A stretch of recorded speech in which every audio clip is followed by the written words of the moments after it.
আউযু বিল্লাহি মিনাশ শাইতানির রাজিম। বিসমিল্লাহির রহমানির রহিম। আলহামদুলিল্লাহি রাব্বিল আলামিন। সবাইকে হিজবুত তাওহীদ আন্দোলনের পক্ষ থেকে জানাই সালাম। আসসালামু আলাইকুম ওয়া রাহমাতুল্লাহি ওয়া বারাকাতুহু। আজকে আমাদের এই জনসভার আলোচ্য বিষয় হচ্ছে সন্ত্রাস, জঙ্গিবাদ, সাম্প্রদায়িকতার বিরুদ্ধে জনসচেতনতা সৃষ্টি করা।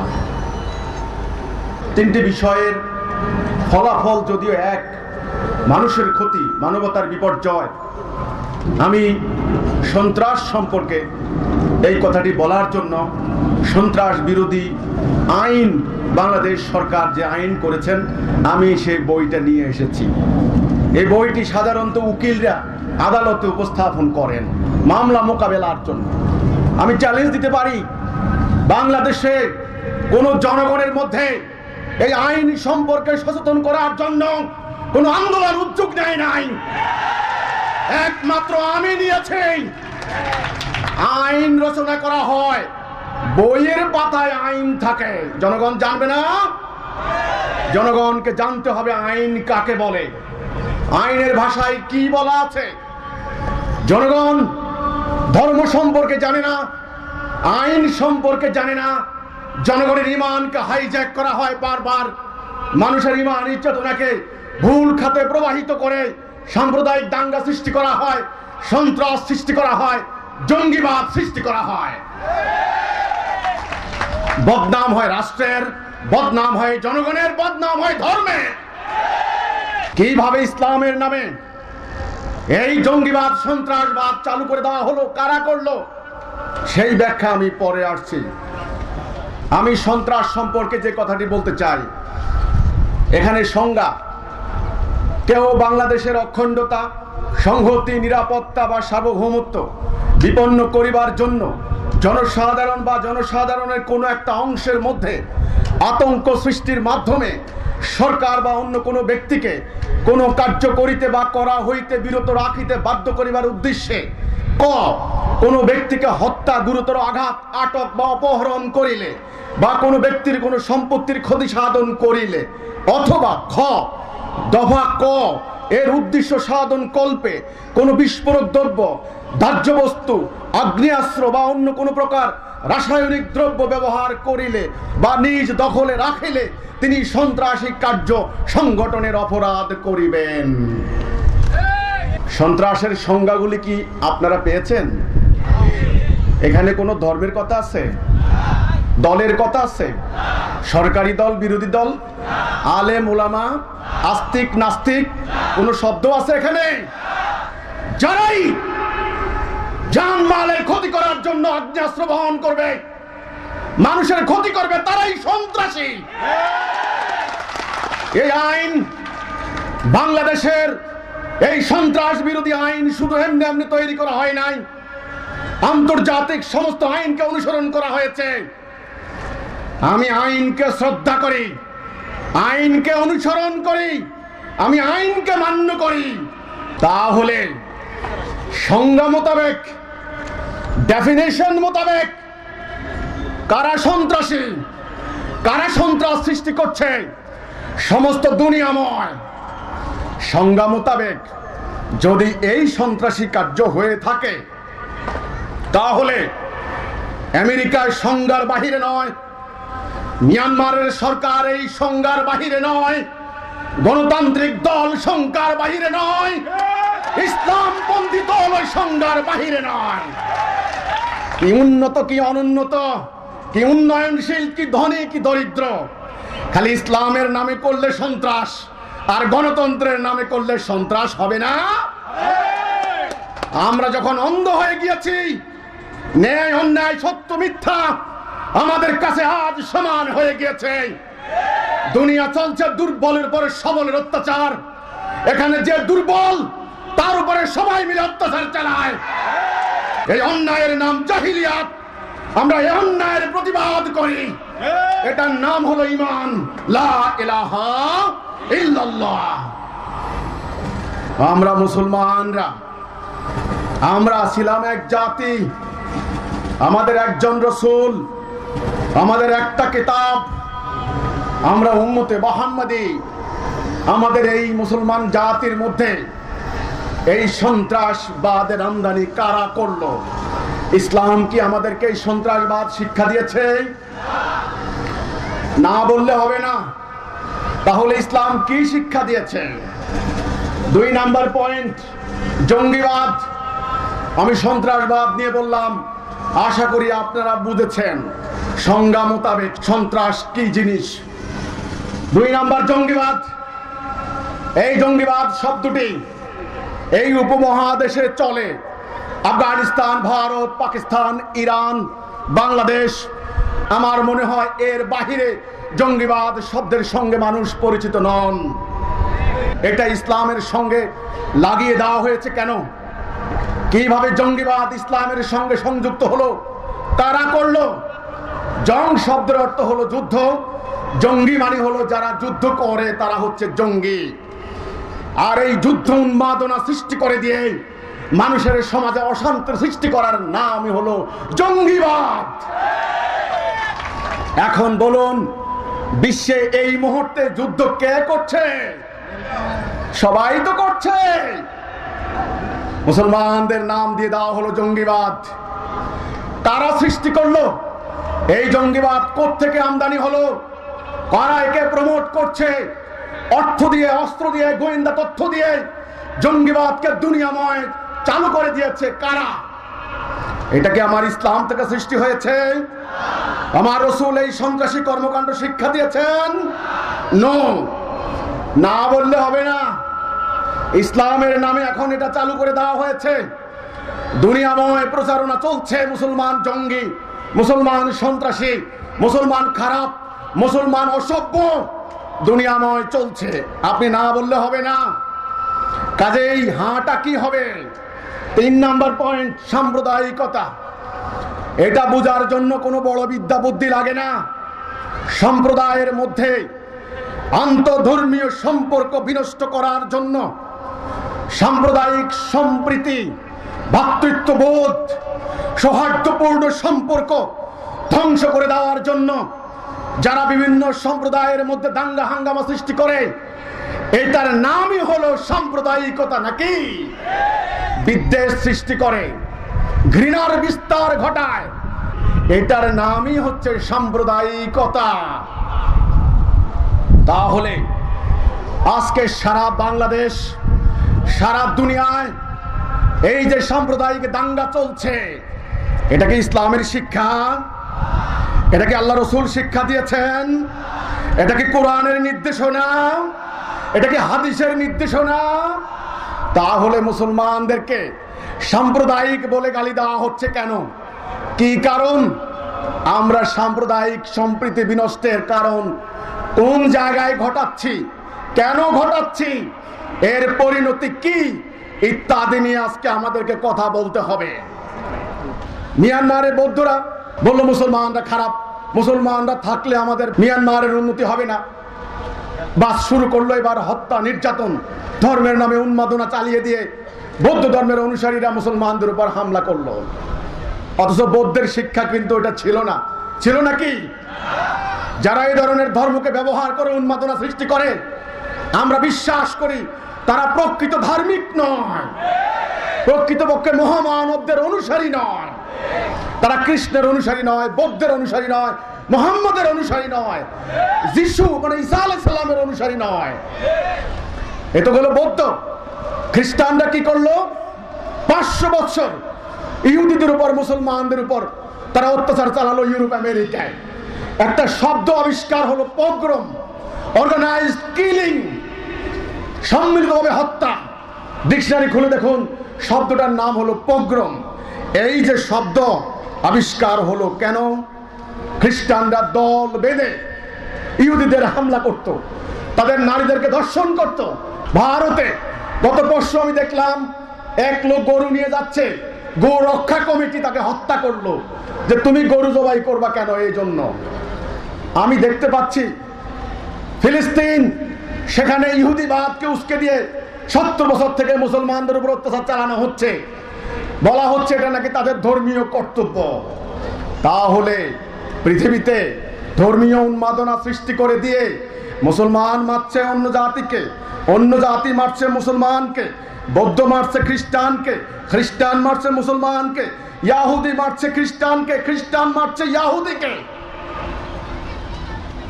তোমরা না সবাই এক আল্লাহর প্রতি বিশ্বাস করো? কেউ মুসা আলাইহিস সালামের উম্মত দাবি করো, কেউ ঈসা আলাইহিস সালামের উম্মত দাবি করো, কেউ বুদ্ধের উম্মত দাবি করো, কেউ কৃষ্ণের উম্মত দাবি করো।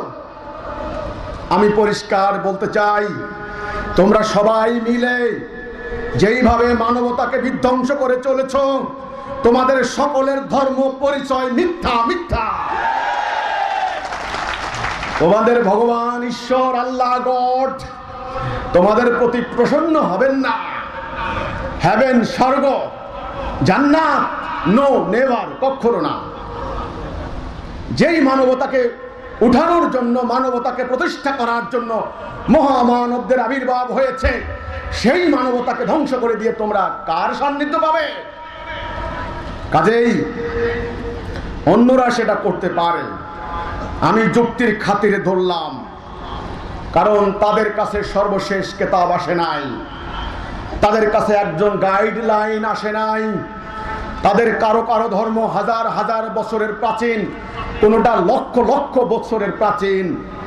স্বার্থান্বেষী ধর্ম ব্যবসায়ীদের অত্যাচারে সেই ধর্মের মূল শিক্ষা ক্রমান্বয়ে বিকৃত হতে হতে হতে আজকের এই পর্যন্ত এসেছে।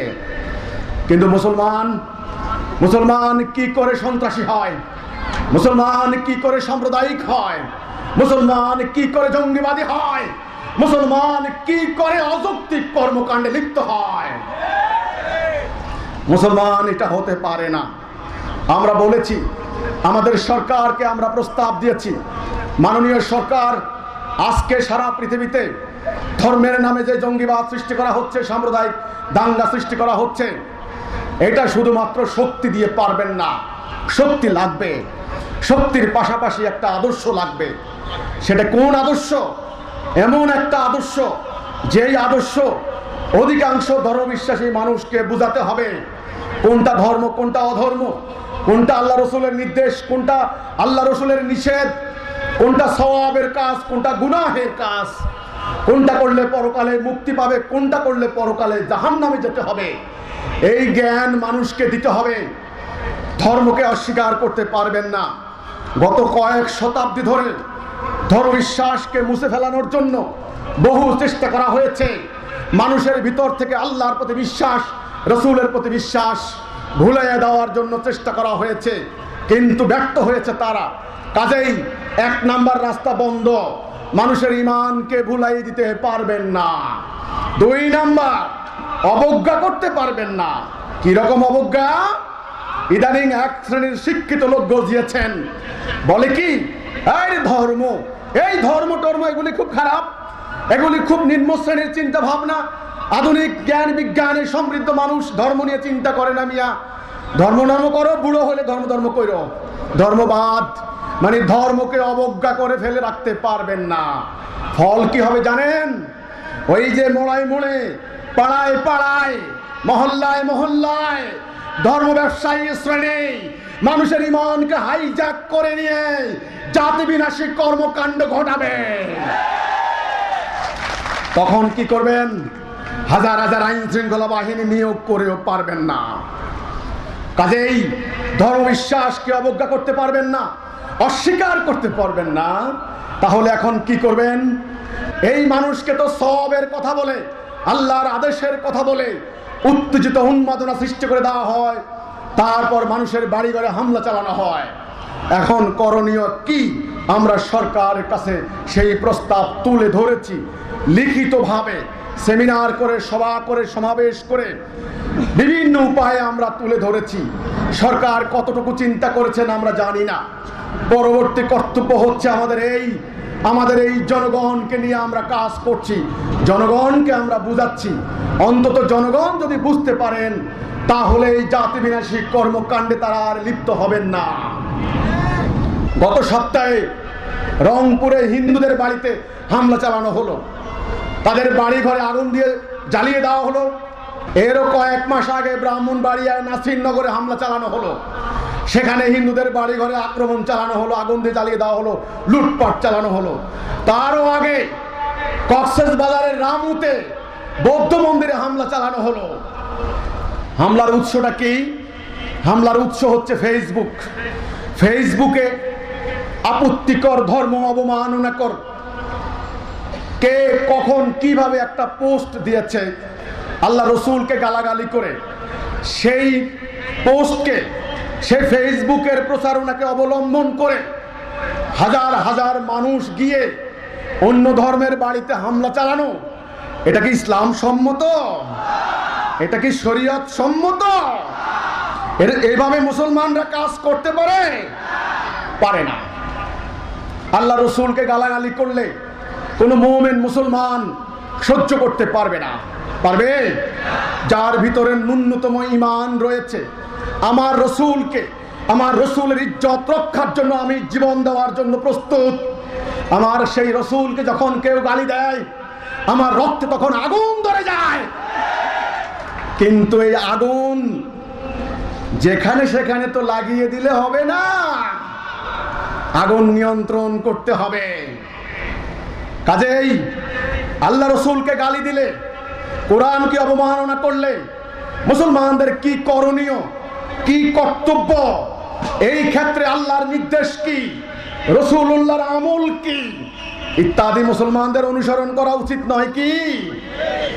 নাকি মুসলমানরা যেই যেমন বলবে হই হই রই রই করে ছুটে চললাম আর মানুষের বাড়িঘর সব নির্দোষ লোককে ধ্বংস করে দিলাম, এতে করে কি মূল সমস্যার কোনো সমাধান হবে? নো, হবে না। তাহলে এই ক্ষেত্রে কি করণীয়? আমি এখানে একটা দুর্ভাগ্যজনক কথা বলতে চাই। আজ আমরা মুসলমানরা এখানে এসে দাঁড়িয়েছি, আমাদের একটা জাতি ছিল, আমাদের একজন রসুল, রসুল চলে যাওয়ার পর জাতি একটা ছিলাম আমরা, আমাদের একটা নির্দেশনা ছিল, একটা গাইডলাইন ছিল। আমরা সেই জাতি বিগত 1300 বৎসর কাল পরিক্রমায় বিকৃত হতে হতে আজ চূড়ান্ত বিকৃত অবস্থায় এসে দাঁড়িয়েছি। আমাদের আজ এক জাতি নাই, আমাদের আজ একটা সিদ্ধান্ত নাই। ধর্মের ব্যাপারে, বৈষয়িক ব্যাপারে, সমাজের ব্যাপারে, পারিবারিক ব্যাপারে কে সিদ্ধান্ত দেবে? মুসলমান কার সিদ্ধান্ত মানবে? শিয়া মানে না সুন্নিকে, সুন্নি মানে না শিয়াকে, অমুক পীর মানেন না তমুক পীরকে, তমুক পীর মানেন না অমুক পীরকে, কাউমিরা মানেন না আলিয়াকে, আলিয়া মানেন না কাউমিকে। কে মানাবে? কে নির্দেশ দিবে? কে রায় দিবে? কার হুকুম মানুষ মানবে? একটা কর্তৃপক্ষ আমাদের নাই, একটা সিদ্ধান্ত আমাদের নাই। আমাদের ঈমানগুলিকে হাইজ্যাক করে নিয়ে যেইভাবে পাচ্ছে সেইভাবে অপপ্রয়োগ করছে, জাতি বিনাশী কর্মকাণ্ড ঘটাচ্ছে, ব্যক্তি স্বার্থ উদ্ধার করছে, গোষ্ঠী স্বার্থ উদ্ধার করছে, রাজনৈতিক স্বার্থ উদ্ধার করছে। মধ্যখানে আল্লাহর বদনাম, রসুলের বদনাম, মুসলমানের বদনাম, কিতাবের বদনাম। এখন কি করণীয়? কি করবেন এখন মুসলমান? এই সিদ্ধান্ত মুসলমানদেরকে নিতে হবে।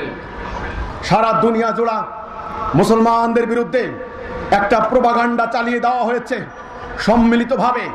মুসলমান খারাপ, মুসলমান জঙ্গি, মুসলমান সন্ত্রাসী, মুসলমান কুপমণ্ডুক, মুসলমান বিজ্ঞান বিরোধী, মুসলমান সাম্প্রদায়িক, মুসলমান অসভ্য, মুসলমান অশিক্ষিত, মুসলমান কুসংস্কারাচ্ছন্ন, মুসলমান নোংরা, মুসলমান কোন সভ্য সমাজে বসবাস করতে পারে না। এই উসিলা দিয়ে মুসলমানদেরকে আজ চারদিক থেকে কনফাইন করে ফেলানো হয়েছে, রাখা হয়েছে। অর্থনৈতিক অবরোধ, সামরিক অবরোধ, সাংস্কৃতিক অবরোধ ইত্যাদি দিয়ে সমগ্র মুসলিম বেল্ট, তারপরে মুসলমান দেশগুলির ভিতরে রাজনৈতিক দাঙ্গা হাঙ্গামা ইত্যাদি লাগিয়ে রেখে মুসলমান যেন কোনোদিন মাথা উঁচু করে দাঁড়াইতে না পারে, মেরুদণ্ড সোজা করতে না পারে। যদি কোনো মুসলমান শাসক আমাদের কথা না শুনে, তাহলে জঙ্গি বিমান ready, B-52, F-16, Jaguar, tornado, এসব বিমান রেডি। হামলা হবে বাগদাদে, হামলা হবে সিরিয়াল, হামলা হবে আলেপ্পোতে, হামলা হবে কান্দাহার, আর কোন কোন জায়গায় হামলা হবে আমি ভবিষ্যৎবাণী করতে রাজি নই, কিন্তু কনসিকুয়েন্স, ঘটনার পরিণতি, কোন একটা মুসলমান দেশ তাদের ষড়যন্ত্র থেকে বাঁচতে পারবে না। এখন মুসলমানের কি করণীয় ইত্যাদি নিয়েই এখন ভাবতে হবে সরকারকে, আইন শৃঙ্খলা বাহিনীকে, জনগণকে, আলেম ওলামা, শিক্ষিত সাহিত্যিক, সাংবাদিক, কৃষক, শ্রমিক, জনতা, গৃহিণী, নববধূ, তরুণ তরুণী, সবাইকে। আমি কিচ্ছু জানি না ভাই, বোকাশোকা মানুষ। আলেম সাহেব যা বলবেন তাই, সভাপতি সাহেব যা বলবেন তাই, এটা দিয়ে আর হবে না। সমগ্র জনগণকে এখন বুঝতে হবে। সেই বুঝার জন্য কিভাবে আমরা বুঝবো, কতটুকু বুঝবো, কিভাবে আমরা অন্যায়কে প্রতিরোধ করব, সেই আদর্শ নিয়ে এসেছে হিজবুত তাওহীদ।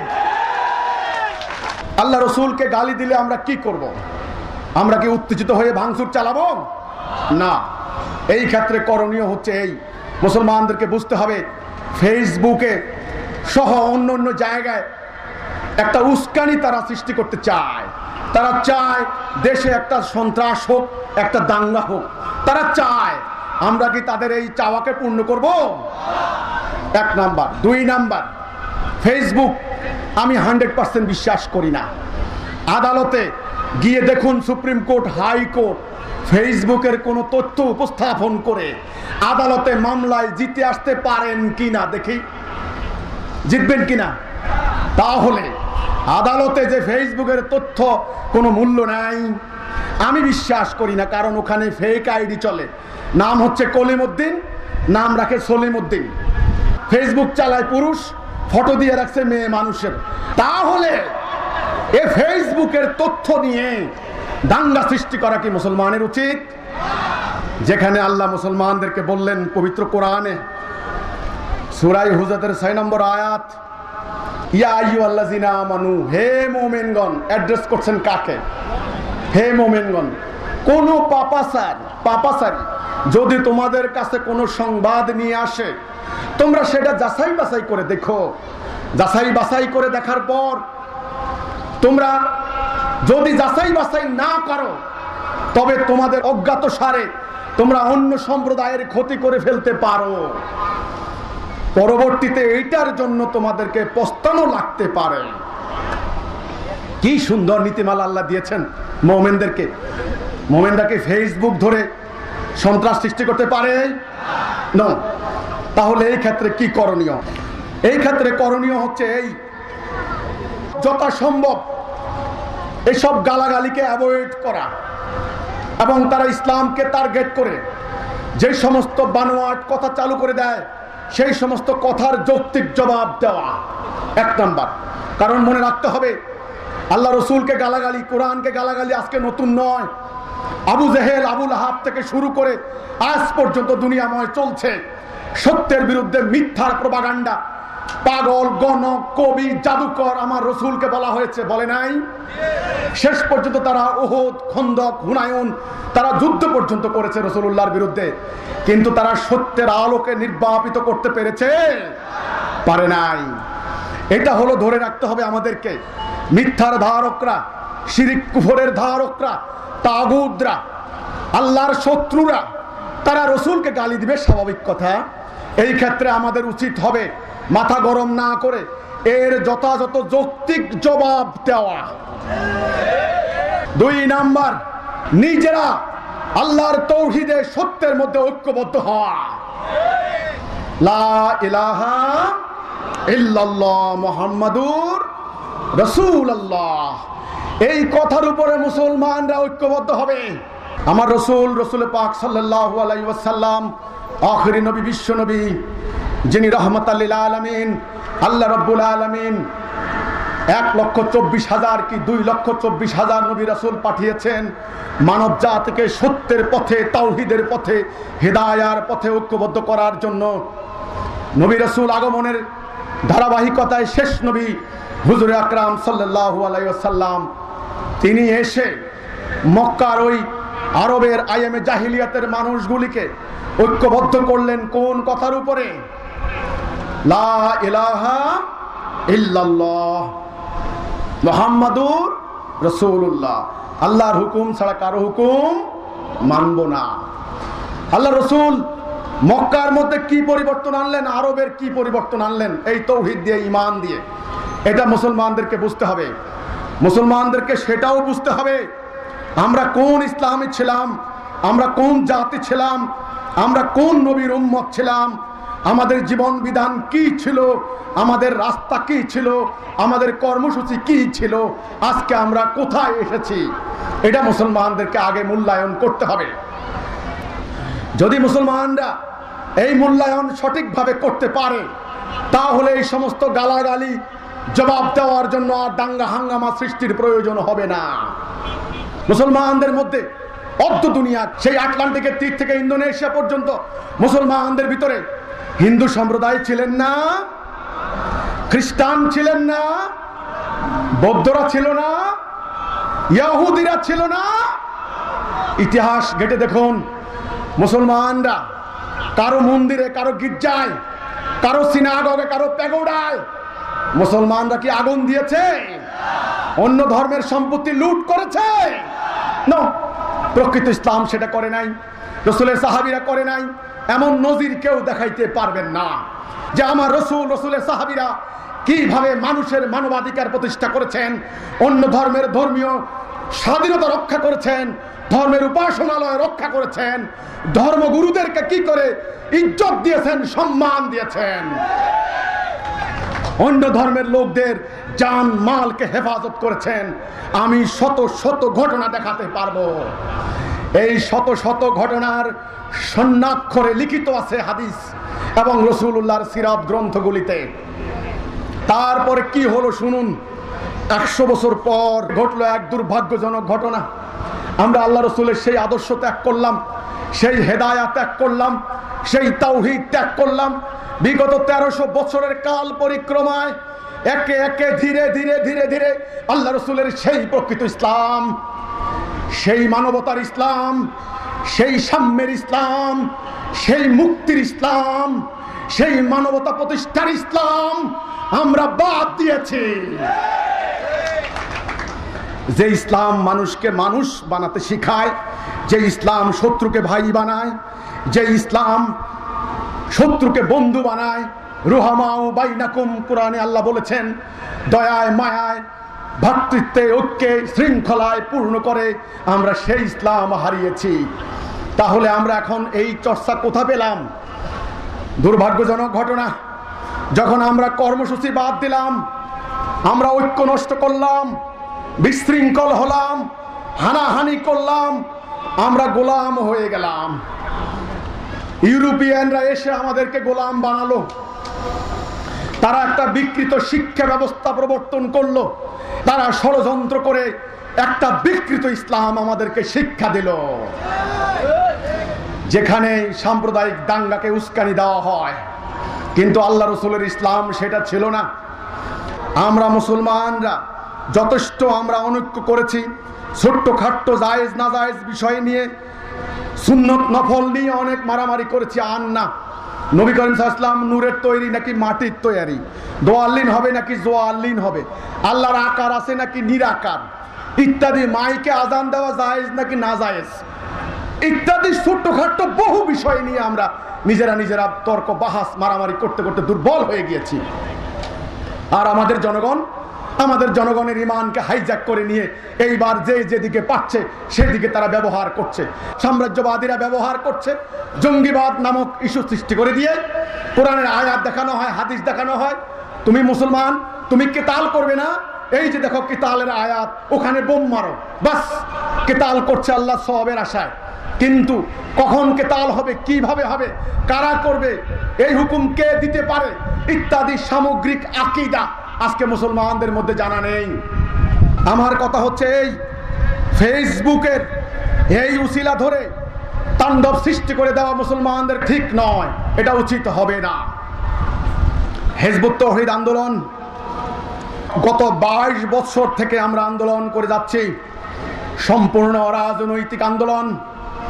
গত 22 বছর থেকে আমরা কোনো আইন ভঙ্গ করি নাই, আমরা কোনো অন্যায় করি নাই, আমরা নিঃস্বার্থভাবে মানবতার কল্যাণে এই জাতির মুক্তির জন্য আমরা সংগ্রাম করে যাচ্ছি।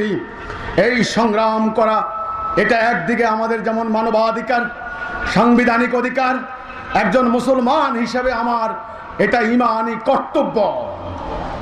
এই 22 বছর থেকে আন্দোলন পরিচালনার ক্ষেত্রে আমরা কি কি নীতিমালা নিয়েছি? 1 নাম্বার, আমাদের ইমামুজ্জামান পরিষ্কার বলে দিয়েছেন, তোমরা কোনরূপ আইন ভঙ্গ করবে না, অবৈধ অস্ত্রের সংস্পর্শে যাবে না। এটা আমাদের 1 নাম্বার নীতি। আমরা আইনকে অনুসরণ করে কাজ করব। 2 নাম্বার, তোমরা যখন আল্লাহ রসুলের কাজ করবে, আল্লাহর দ্বীনের কাজ করবে, তোমরা এই কাজ করবে নিঃস্বার্থভাবে মানবতার কল্যাণে, মানুষের মুক্তির জন্য। এটার সব নিবে তোমরা আল্লাহর কাছে পরকালে। কোনো মানুষের কাছ থেকে তোমরা কোনো স্বার্থ উদ্ধার করবে না।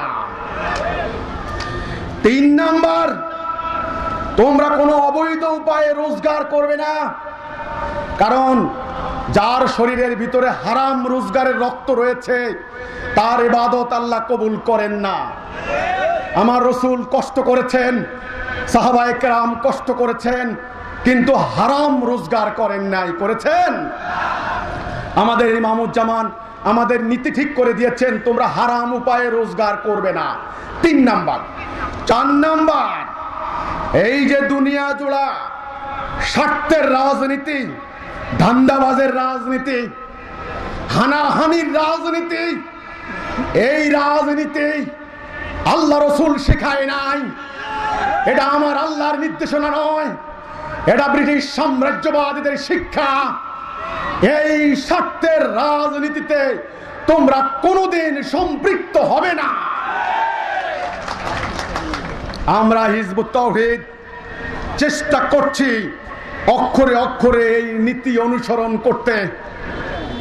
তারপরে আমাদের কর্মসূচি কি? আমাদের আন্দোলনের কর্মসূচি, একটা আন্দোলন লক্ষ্যে পৌঁছতে হলে তার কর্মসূচি লাগে না? আমরা কি নিজের মস্তিষ্ক প্রসূত কর্মসূচি বানাবো? দিন দিলেন কে? হেদায়া দিলেন কে? আল্লাহ পবিত্র কোরআনে বললেন, সূরা ফাতহ 28, সূরা সাফ 9, সূরা তাওবা 33, হুয়াল্লাযী আরসালা রাসূলাহু বিল হুদা ওয়া দীনিল হক লিইয়ুযহিরাহু আলাদ দীনি কুল্লিহি ওয়া কাফা বিল্লাহি শাহীদা ওয়ালাউ কারিহাল মুশরিকুন। আমি আমার রাসূলকে হেদায়া এবং সত্য দিন দিয়ে পাঠিয়েছি এই জন্য যে অন্য সমস্ত দিনের উপর এটাকে বিজয়ী করেন, গালেব করেন, জাহের করেন। তাহলে হেদায়া লা ইলাহা ইল্লাল্লাহ মুহাম্মাদুর রাসূলুল্লাহ, এই তাওহীদের উপরে ভিত্তি করা দ্বীনুল হক। দিন কিন্তু 2 প্রকার, একটা হচ্ছে বাতিল দিন যেটা ইবলিস তৈরি করেছে, আর একটা হচ্ছে দ্বীনুল হক, সত্য দিন। আল্লাহ হক, আল্লাহ যে দিন দিলেন সেই দিনের নাম দ্বীনুল হক। এই দিন যারা অনুসরণ করবে সেই মানুষগুলি হবে হক, সত্যবাদী। এজন্যই সূরা হুজরাতের 15 নম্বর আয়াত আল্লাহ বললেন, উলাইকা হুমুস সাদিকুন, তারাই তো হলো সত্যনিষ্ঠ মুমিন। হক, আল্লাহ হক, তার দ্বীন হক। যেই সমাজে আল্লাহর দেওয়া এই দ্বীন প্রতিষ্ঠা হবে সেই সমাজ হক সমাজ, সত্যনিষ্ঠ সমাজ হবে, সত্যবাদী সমাজ হবে। এখানে মিথ্যা থাকবে না, এখানে প্রতারণা থাকবে না, এখানে সুদ ঘুষ থাকবে না, এখানে হানাহানি থাকবে না, শত্রুতা থাকবে না, সবাই হবে ভাই ভাই। এটাই তো হলো হকের প্রকাশ, নাকি? এই হেদায়া এবং সত্য দিন কে পাঠিয়েছেন? আল্লাহ রাব্বুল আলামিন। কার কাছে পাঠিয়েছেন? আখিরি নবী হুজুর আকরাম সাল্লাল্লাহু আলাইহি ওয়াসাল্লামের কাছে। আল্লাহ রাসূল সেই দিনটা আরবে প্রতিষ্ঠা করে দিয়ে একইভাবে এই দিনটা সমস্ত দুনিয়াময় প্রতিষ্ঠা করার দায়িত্ব আমাদের উপর কি দিয়ে যাননি? দিয়ে গিয়েছেন। কিভাবে প্রতিষ্ঠা করব সেটার জন্য একটা 5 দফার কর্মসূচি দিয়ে গেছেন। আল্লাহ রাসূল বলেছেন, আমরুকুম বিখামসিন ওয়াল্লাহু আমারানি বিহিন্না, আল্লাহ আমাকে 5টি কাজের আদেশ দিয়েছেন, আমি তোমাদেরকে 5টি কাজের আদেশ দিয়ে যাচ্ছি। সেই 5 দফা কর্মসূচি সেই হাদিস আমাদের আন্দোলনের কর্মসূচি হিসেবে আমাদের ইমামুজ্জামান গ্রহণ করেছেন। 1 নাম্বার ঐক্যবদ্ধ হওয়া। কিসের উপর ঐক্যবদ্ধ হব? তাওহীদ, লা ইলাহা ইল্লাল্লাহ। এই তাওহীদ আমাকে জান্নাতে নেবে। আল্লাহ রাসূল বলেছেন, ইয়া আইয়ুহান নাস কুল লা ইলাহা ইল্লাল্লাহ তুফলিহুন। হে মানুষ, তোমরা বলো লা ইলাহা ইল্লাল্লাহ, তবে তোমরা সাকসেসফুল হবে, ফালাহ হবে, সফল কাম হবে।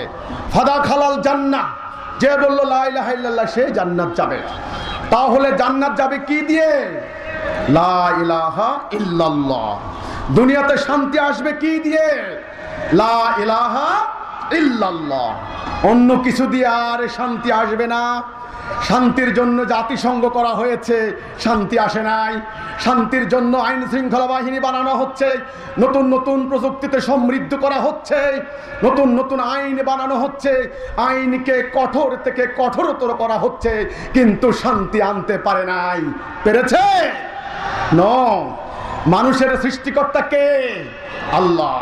মানুষকে একদিন হাসরের দিন জবাবদিহি করতে হবে কার সামনে? আল্লাহর সামনে। কাজেই এই মানব জাতি যদি এখন বাঁচতে হয়, এই যুদ্ধ, মহাযুদ্ধ, রক্তপাত, দুর্বলের উপর সবলের অত্যাচার, দরিদ্রের উপর ধনীর বঞ্চনা, সরলের উপর ধূর্তের প্রতারণা, শাসিতের উপর শাসকের জুলুম যদি বন্ধ করতে হয়, আল্লাহর হুকুম ছাড়া, তাওহীদ ছাড়া, আখিরি নবীর উপর অবতীর্ণ সেই আদর্শ ছাড়া আর কোন পথে শান্তি আসবে না। হিজবুত তাওহীদ 22 বছর একটা আন্দোলনকে যাচাই বাছাই করার জন্য। এই আন্দোলনটা কি রাষ্ট্রবিরোধী, সমাজ বিরোধী, মানবতা বিরোধী, ধর্ম বিরোধী? এটাকে যাচাই বাছাই করার জন্য এই আন্দোলনটা কি সত্যনিষ্ঠ, ন্যায়নিষ্ঠ, আইন মান্যকারী, উদার প্রকৃতির, বিজ্ঞান মনস্ক?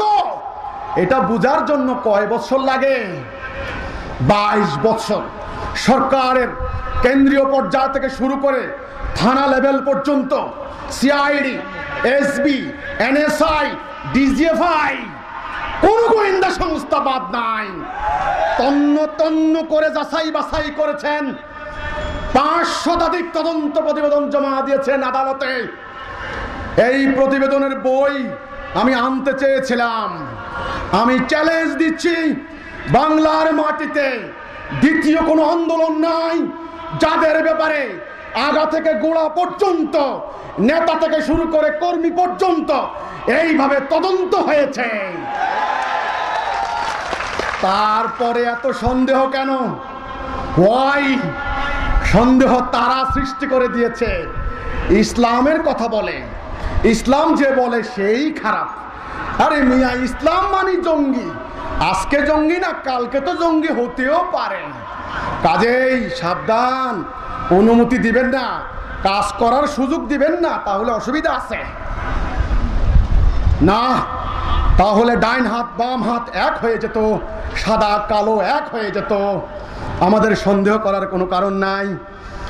আর যে সমস্ত ভাইয়েরা বিভিন্ন ইসলামের নামে দল করছেন, মাদ্রাসায় পড়ে শিক্ষা অর্জন করছেন আলেম সাহেবরা, আমি আপনাদেরকে বিনীত অনুরোধ করব, আপনারা দয়া করে আমাদের ব্যাপারে মানুষের মধ্যে বিভ্রান্তি সৃষ্টি করবেন না।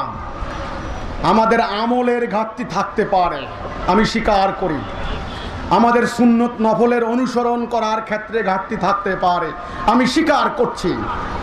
আমি আগেই বলেছি, যেখানে আমাদের তাওহীদ নাই, আমাদের আল্লাহর হুকুম নাই, আগে ফরজ, আগে যেটা বাধ্যতামূলক সেইটা প্রতিষ্ঠা করার জন্য, আমার জাতিকে ঐক্যবদ্ধ করার জন্য জঙ্গিবাদ, সন্ত্রাসবাদের বিরুদ্ধে আমরা মাঠে নেমেছি।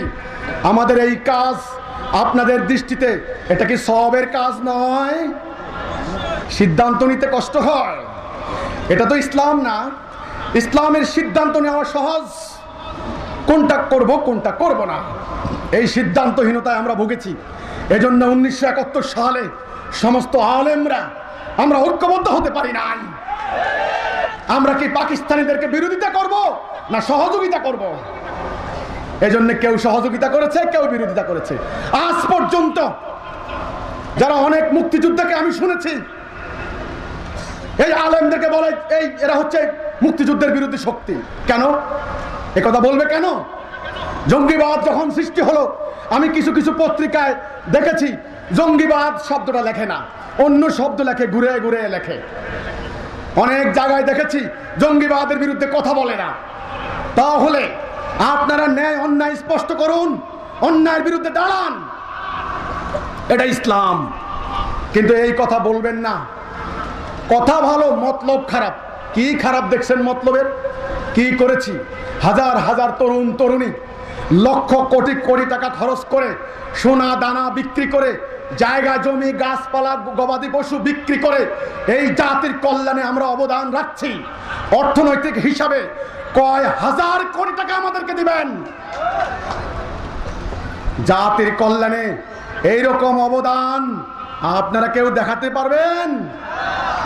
এমন একজন মানুষের অনুপ্রেরণায় অনুপ্রাণিত হয়েছি আমরা, এমন একজন মানুষের উদ্দীপনায় উদ্দীপ্ত হয়েছি। আজ আমরা স্বার্থপরতা ত্যাগ করে আমরা আমার মাটির জন্য, আমার মানুষের জন্য, আমার ধর্মের জন্য আমরা নেমে পড়েছি। আমাদের এই তরুণ তরুণীগুলি কেউ অপরাজনীতিতে লিপ্ত হতে পারতো না, কেউ জঙ্গিবাদের দিকে পা বাড়াতে পারতো না, কেউ অবৈধ অস্ত্রের ব্যবসা করতে পারতো, কেউ মাদক দ্রব্যের ব্যবসা করতে পারতো, কেউ কিছু না করে স্বার্থপরের মতো ঘরের দরজা বন্ধ করে ঘুমাতো। কিন্তু আজ তারা বেরিয়ে পড়েছে। আজকে তারা বজ্র মুষ্টি আসমানের দিকে উঠিয়ে শপথ করছে, হে সাম্রাজ্যবাদী পরাশক্তি, তোমাদের থাকতে পারে জঙ্গি বিমান, তোমাদের থাকতে পারে অ্যাটম বোম, আমাদের রয়েছেন আল্লাহ রাব্বুল আলামিন। তোমরা সাবধান, আমার বাংলার মাটির দিকে তোমরা দৃষ্টি নিক্ষেপ করো না। প্রয়োজনে আমরা জীবন দেব, তবু এই মাটিকে সিরিয়া, ইরাক, আফগানিস্তান হতে দেব না। এটা আমাদের মুখের কথা নয়, এটা আমাদের আত্মার কথা। এই কথা, এই শপথ আপনারা কয়জন করেছেন? আপনারা সাধারণ জনগণের মধ্যে আমার বিরুদ্ধে, আমার মহামান্য ইমামুজ্জামানের বিরুদ্ধে, আমার কর্মী বাহিনীর বিরুদ্ধে খ্রিস্টান ফতোয়া দিয়ে জনগণের মধ্যে উন্মাদনা সৃষ্টি করবেন না। আমরা খ্রিস্টান নই, আমরা মুমিন, আমরা উম্মতে মুহাম্মদী, আমরা দেশপ্রেমিক, আমরা মানবতাবাদী, আমরা আল্লাহর বান্দা। এই কথা তো আজকে মুখে বললাম, তাই না? কাজে প্রমাণ দেব, তবে আমি মুমিন, না হলে মুমিন না, মুনাফিক। কেন এত সত্যনিষ্ঠ একটা আন্দোলনকে এইভাবে প্রতিবন্ধকতা সৃষ্টি করার মানে কি? দোয়া করতে পারেন না, সহযোগিতা করতে পারেন না, ভুল ভ্রান্তি হলে ধরিয়ে দিতে পারেন না, কল্যাণকামী হতে পারেন না? মুসলমানকে দেখতে পারে না, কেউ সাহস করে সামনে এগিয়ে গেলে তাকে এগিয়ে দেবেন না, 10 জন পিছন থেকে টেনে ধরে। মুসলমানদের মায়ের খাওয়ার কারণ এখানে। আমরা পরিষ্কার বলেছি, একটা সঠিক আদর্শ লাগবে, সেই আদর্শ নিয়ে আমরা মাঠে নেমেছি। আমরা আপনাদের দোয়া চাই, অনুপ্রেরণা চাই, আপনারা আমাদের জন্য দোয়া করুন। এই অন্যায়ের বিরুদ্ধে আমরা নেমেছি। আজ কঠিন বিপদে পড়েছে মানব জাতি, কঠিন বিপদে পড়েছে আমার বাঙালি জাতি, কঠিন বিপদে পড়েছে মুসলমান নামক জাতি। সমগ্র জাতিকে, হিন্দু, বৌদ্ধ, খ্রিস্টান, ইহুদি সবাইকে রক্ষা করতে হলে একটাই করণীয়, আল্লাহর হুকুম তাওহীদে ঐক্যবদ্ধ হতে হবে। যাবতীয় অন্যায়ের বিরুদ্ধে সমগ্র দল মত নির্বিশেষে ছোট্ট খাট্ট বিষয়গুলিকে ভুলে গিয়ে এখন একটা মঞ্চে ঐক্যবদ্ধ হতে হবে। সবাইকে বলতে হবে, আমরা যাবতীয় অন্যায়ের বিরুদ্ধে, সন্ত্রাসের বিরুদ্ধে, সাম্প্রদায়িকতার বিরুদ্ধে, জঙ্গিবাদের বিরুদ্ধে আমরা এক জাতি, আমাদের একটা দেশ, ঐক্যবদ্ধ বাংলাদেশ। হিজবুত তাওহীদ আন্দোলনের পক্ষ থেকে সবাইকে আমি সালাম জানাচ্ছি। সবাই আমাদের জন্য দোয়া করবেন। আল্লাহ হাফেজ। আসসালামু আলাইকুম ওয়া রাহমাতুল্লাহি ওয়া বারাকাতুহু।